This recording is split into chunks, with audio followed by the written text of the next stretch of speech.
துணைவன் நாவல தழுவி எடுக்கப்பட்ட விடுதலை படத்துடைய 2வது பாகம் இன்னைக்கு ரிலீஸ் ஆயிருக்கு. முதல் பாகம் ஏற்படுத்திய தாக்கத்தை 2வது பாகம் ஏற்படுத்தியிருக்கா? என்ன கதை, படம் எப்படி போகுது, இந்த விஷயங்கள் எல்லாம் இந்த ரிவ்யூல பார்க்கலாம்.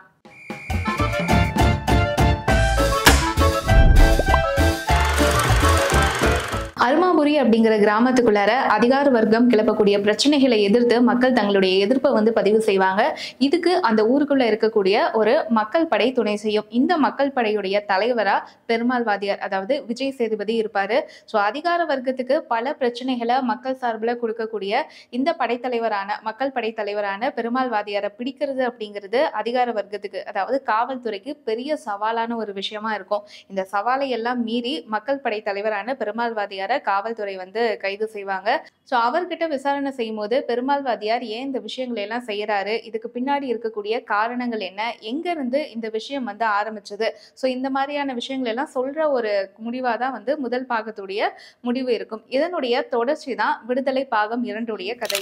அதாவது இந்த பாகத்துல என்ன பிரீஃபா சொல்றாங்க அப்படின்னா, மக்கள் படை விஜய் சேதுபதி கிட்ட இருந்து, அதாவது பெருமாள் வாதியார் கிட்ட இருந்து எங்க இருந்து உருவாகுது, அதுக்கான சம்பவங்கள் என்னென்ன அப்படிங்கிற ஒவ்வொரு விஷயத்தையும் ஒவ்வொரு காட்சியிலையும் விளக்கியிருக்காங்க. இது மட்டும் இல்லாம மக்களுக்கும் காவல்துறைக்கும் இடையேயான அந்த மோதல்ல ஜெயிச்சது யாரு, இறுதியா பெருமாள் வாதியாருடைய நிலை என்ன, இந்த மாதிரியான பல கேள்விகளுக்கு விடுதலை பாகம் 2 பதில் சொல்லியிருக்கு. படம் முழுக்கவே பெருமாள் வாதியார விஜய் சேதுபதி நிறைஞ்சிருக்காரு. ஒரு ஊருக்குள்ளார குழந்தைகளுக்கு பாடம் சொல்லிக் கொடுக்கக்கூடிய ஒரு சாதாரண பெருமாள் வாதியாரா இருந்து மக்கள் படை தலைவரா அவர் மாறக்கூடிய அந்த டிரான்சாக்ஷன் ஒவ்வொரு காட்சியிலையும் ஒவ்வொரு சம்பவத்திலையும் அவர் எப்படி மாறுறாரு, தன்னை மாத்திக்கிறாரு, எப்படி கள சூழலை புரிஞ்சுக்கிறாரு அப்படிங்கிற விஷயங்கள் எல்லாமே ரொம்பவே நீட்டா விஜய் சேதுபதி அந்த கேரக்டர்ல கொண்டு வந்திருக்காரு அப்படின்னு தான் சொல்லணும்.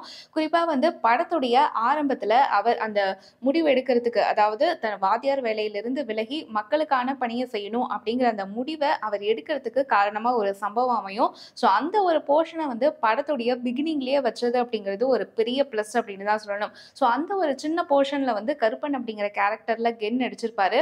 ஸோ சின்ன கேரக்டரா இருந்தாலுமே அதை உணர்ந்து உள்வாங்கிட்டு அதை ரொம்பவே அழுத்தமான ஒரு நடிப்பின் மூலமா கரெக்டா வெளிப்படுத்தி இருக்காரு கென். சோ இவங்களை தவிர படத்துல இருக்கக்கூடிய நடிகர்கள் சூரி, மஞ்சு வாரியார், சேத்தன், கௌதம் மேனன், ராஜீவ் மேனன், ஸோ இவங்கெல்லாம் மெயின் கேரக்டர்ஸ் அப்படின்னு சொல்லலாம். ஸோ இவங்க எல்லாமே அவங்களோட கேரக்டர்ஸை உணர்ந்து நடிச்சிருக்காங்க. ஸோ மற்றபடி இந்த 2ஆம் பாகம் முழுக்கவே விஜய் சேதுபதி, அதாவது பெருமாள் வாதியார் அப்படிங்கிற அந்த கேரக்டரை சுத்தி நகர்றதால முதல் பாகத்துல நம்ம அதிகமா ரசிச்ச கதாபாத்திரங்களான சூரி, சேத்தன், கௌதம் மேனன் அண்ட் ராஜீவ் மேனன், ஸோ இவங்களுடைய கேரக்டர் ஸ்பேஸ் அப்படிங்கிறது இந்த 2வது பாகத்துல கொஞ்சம் கம்மியாவே இருக்கு அப்படிங்கிறத ஃபீல் பண்ண முடியுது. அதே மாதிரி இந்த பிளாஷ்பேக் போர்ஷன்ல விஜய் சேதுபதியுடைய அந்த மேக்கப் ஆகட்டும், அவருக்கு கொடுக்கக்கூடிய அந்த விக் ஆகட்டும் கொஞ்சம் தனியா துருத்திக்கிட்டு தெரியுது. இதுவுமே ஒரு டிஸ்ட்ராக்ஷன் கொடுக்குதுன்னு சொல்லலாம். அதே மாதிரி பல இடங்கள்ல நிறைய கேரக்டர்ஸ்க்கு அந்த லிப்சிங்க்கும் மிஸ் ஆகுது. விடுதலை பாகம் 2ல பெருமாள் வாதியாருடைய இணையரா மஞ்சு வாரியருடைய கதாபாத்திரம் காட்டுறாங்க. ஸோ மஞ்சு வாரியாருமே கம்யூனிசம் பேசக்கூடிய ஒரு நபரா தான் இருக்காங்க. பெருமாள் வாதியார் கூட கல்யாணம் ஆகிறதுக்கு முன்னாடி அவங்களுடைய கேரக்டர் எப்படி நமக்கு காட்டப்படுது அப்படின்னா, களத்துல அவங்களும் இறங்கி ஒடுக்கப்பட்ட மக்களுக்கு ஆதரவா இருக்காங்க அப்படிங்கிற மாதிரியான காட்சிகள் நமக்கு காட்டுறாங்க. ஆனா கல்யாணத்துக்கு அப்புறமா அவங்களுடைய உலகமும் குடும்பம், குழந்தைகள் அப்படிங்கிற மாதிரி ரொம்பவே சுருங்கி போயிருது. திருமணத்துக்கு அப்புறமே அவங்களுமே வழக்கமான ஒரு கேரக்டருக்குள்ள போயிட்டாங்களோ அப்படிங்கிற ஒரு எண்ணம் வந்துகிட்டே தான் இருக்கு. ஏன் அப்படின்னா பெருமாள் வாதியார் செய்யக்கூடிய செயல்களுக்கு அவங்க புரிஞ்சுக்கிறாங்க, அதுக்கான ஸ்பேஸ் கொடுக்குறாங்க. ஸோ வழக்கமான குடும்ப வாழ்க்கையிலிருந்து இவங்க விலகிதான் இருக்காங்க, பல பிரச்சனைகளை சந்திக்க வேண்டியது இருக்கு.